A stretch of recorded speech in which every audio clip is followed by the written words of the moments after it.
राज्य परिवहन महामंडळातील कर्मचाऱ्यांना एप्रिल 2020 पासून मूळ वेतनामध्ये 6,500 रुपयाची वाढ करण्याचा निर्णय मुख्यमंत्री एकनाथ शिंदे यांनी आज येथे घेतला। या निर्णयाचे एसटी कर्मचारी कृती संघटनेने स्वागत करीत मुख्यमंत्र्यांचे आभार मानले। ऐन गणपती उत्सवाच्या काळात एसटी संपामुळे सामान्यांना झालेल्या त्रासाबद्दल मुख्यमंत्र्यांनी संघटनांकडे तीव्र नाराजी व्यक्त केली। एसटी कर्मचाऱ्यांनी पुकारलेल्या संपाच्या पार्श्वभूमीवर आज सह्याद्री अतिथीगृह येथे मुख्यमंत्री श्री शिंदे यांच्या अध्यक्षतेखाली कर्मचारी संघटनांची बैठक झाली।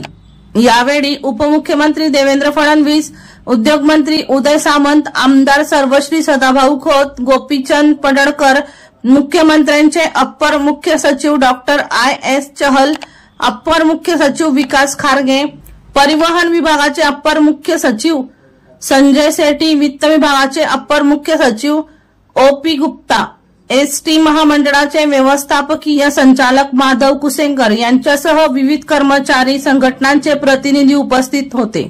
वर्षा लोहार यांचा रिपोर्ट V1 लाईव्ह जळगाव।